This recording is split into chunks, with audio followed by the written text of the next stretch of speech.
We have Vida. Vida, welcome. Bolanos.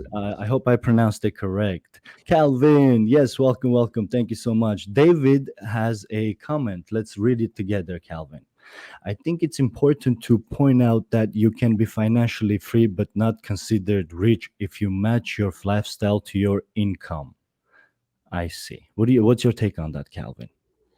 I think it's important to point out that you can be financially free but not considered rich if you look, see, David, a lot of people strive for a lot of different types of lifestyles.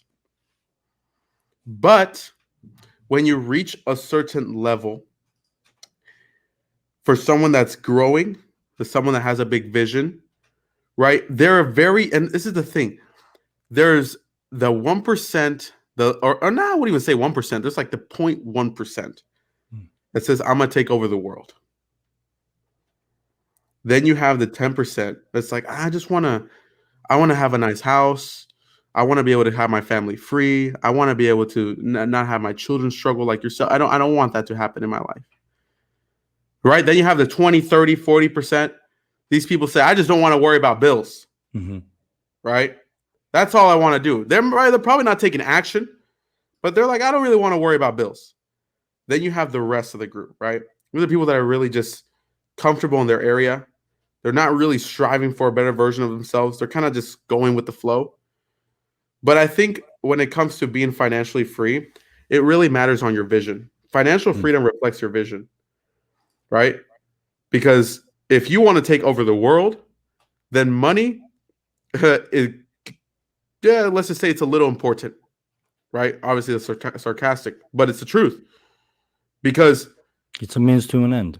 you have to be, if you want to do something big in life, like you have to think big, you have to read a lot, you have to be around big thinkers, you got to do a lot of things, and it has to be a lot of everything you do, right? Because Mhm. you can't take over the world if you think it's small in certain areas. Yeah, like, I'm gonna take over the world but read one book a year versus reading one book a month, right? Or like, even it comes out with the same thing with working out, with development, right? You can say I want to work out, I'm going to become this person, I'm going to look like this by this time, Mhm. and you can sorry, you can have a goal, Mhm. you can be aligned with something, but the problem will be is if you don't, if you're not consistent, right? Consistency grows over time, that's why it's consistent, right? And with that constant growth, you get to do your dream just constantly improves. I heard something to this morning. I was developing, I was listening to a podcast, and this person talked about when you define yourself, you limit yourself. So don't ever define yourself, but be Mm. clear on yourself. You never want to define yourself in that way, because think about it, a definition becomes a definition of your dreams, your goals, of where you want to go. But if you're clear, it's very different versus defining. Defining stops at a certain spot. Being clear doesn't stop. Being clear just shows direction of where you're going. Makes sense. Thank you so much for sharing that with us. And that's a great point. Defining is basically having a dead end, having Mhm. a wall that doesn't allow you to continue. And clarity is only opening the doors for what's to come. And there's infinite. Absolutely, that was actually amazing.